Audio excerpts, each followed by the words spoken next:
Commander, are you coming to check up on me?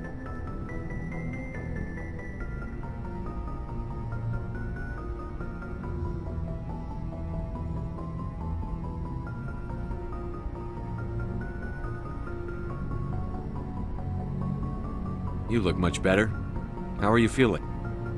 Dr. Chakwas assures me I am going to be fine. I was impressed with her knowledge of Asari physiology. You're in good hands. Dr. Chakwas knows what she's doing. I never properly thanked you for saving me from the Geth, Commander. If you hadn't shown up, I'm just glad we got there in time. So am I. I know you took a chance bringing me aboard this ship. I have seen the way your crew looks at me. They do not trust me. But I am not like Benezia. I will do whatever I can to help you stop Saren. I promise.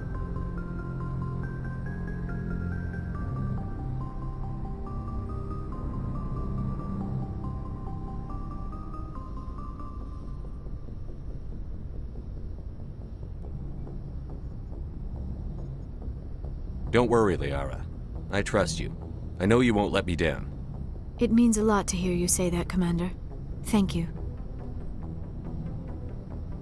Do you know why Benezia joined up with Saren? I don't understand it. She was always outspoken about the need for the Asari to become more involved in shaping galactic events.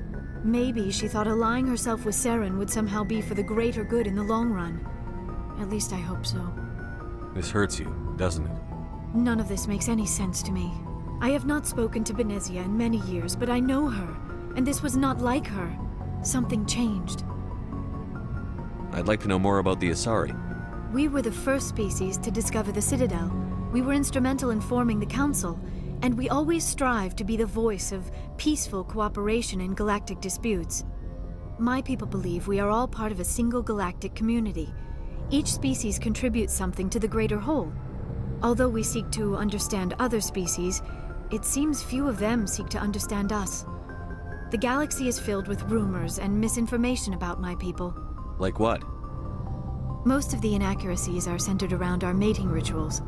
My species is monogendered. Male and female have no real meaning for us. We still require a partner to reproduce. This second parent, however, may be of any species and any gender. I don't understand. Your species can mate with anyone? Mating is not quite the proper term, not as you understand it. Physical contact may or may not be involved, but it is not an essential element of the union. The true connection is mental. Our physiology allows us to meld with other beings. We can touch the very depths of their minds. We explore the genetic memory of their species. We share the most basic elements of their individual and racial identities. We then pass these traits on to our daughters. It is how we learn to grow as a species and how we develop a greater understanding of other races. What happens to your partner after the union? Every relationship is different. Some unions are a single encounter with both parents parting ways afterwards. Others can be more long-term. Sometimes an Asari and her partner will stay together for many decades. You Asari live for 1,000 years. What happens when your partner dies? Few sapient species live as long as my kind. We have learned to take a philosophical approach to our unions. We do not focus on the inevitable loss of our partners. Instead, we enjoy the time we spend with them. And even after they're gone, a part of them lives on in us. The union is a connection that transcends both time and space. Do you know who Matriarch Benezia chose as her partner? She rarely spoke of her partner. Though I know my father, if you want to use that term, was another Asari. I thought you always needed another species to serve as one of the parents. Think about it, Shepard. If we were not able to mate with our own species, we would have died out long before we ever mastered spaceflight and left our homeworld. Union with our own kind is no longer common, not for the purposes of reproduction.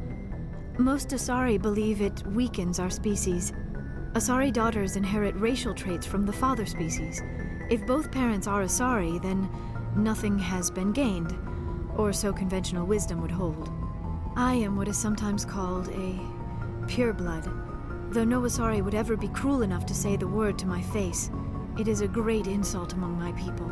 It is possible Benezia's partner was embarrassed by their union. She may have been too ashamed to publicly acknowledge me as her offspring. Maybe she wanted to meet you but couldn't. Something could have happened to her. Maybe she passed away. You might be right. I hope you are. But I have no way to know for sure. Benezia never spoke of her partner. Whatever happened, it caused her too much pain to dwell on it. She raised me by herself, though that is not uncommon. Many Asari raise their children alone, particularly if the father species is short-lived. Often the partner will pass on long before the child reaches maturity.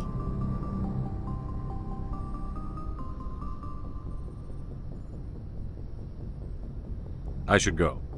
Goodbye, Commander. I get the feeling you want to ask me something, Commander. Tell me about yourself, Liara. Me? I am afraid I am not very interesting, Commander. I spend most of my time on remote digs, unearthing mundane items buried in long-forgotten Prothean ruins. Sounds dangerous. And lonely. Sometimes I would run afoul of indigenous life forms or stumble across a small band of mercenaries or privateers, but I was always careful. Until the Geth followed me to Artemis Tau, I never found myself in any situation my biotics could not handle. As for the solitude, well, that is one aspect that most appealed to me. Sometimes I just need to get away from other people. You don't like other people? I suppose it comes from being a matriarch's daughter. People expected me to follow in Benezia's footsteps. They wanted me to become a leader of our people. Matriarchs guide their followers into the future. They seek the truth of what is yet to come. Maybe that's why I became so interested in the secrets of the past. It sounds so foolish when I say it out loud. It sounds like I became an archaeologist simply to spite Benezia. All children rebel against their parents. It's a natural part of growing up. Aha, you share the wisdom of the matriarch, Shepard. That is exactly what Benezia said when I told her of my decision. But there was more to it than that. I felt drawn to the past. The Protheans were these wondrous, mysterious figures. I wanted to know everything about them. That is why I find you so fascinating. You were marked by the beacon on Eden Prime. You were touched by working Prothean technology. Sounds like you want to dissect me in a lab somewhere. What? No! I did not mean to insinuate. I never meant to offend you, Shepard. I only meant that you would be an interesting specimen for an in-depth study. No, that's even worse.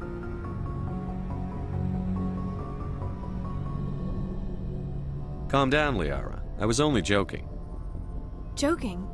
Oh, by the goddess, how could I be so dense? You must think I am a complete and utter fool. Now you know why I prefer to spend my time in the field with data disks and computers. I always seem to say something embarrassing around other people. Please, just pretend this conversation never happened.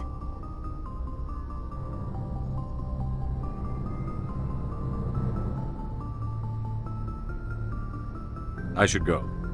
Goodbye, Shepard.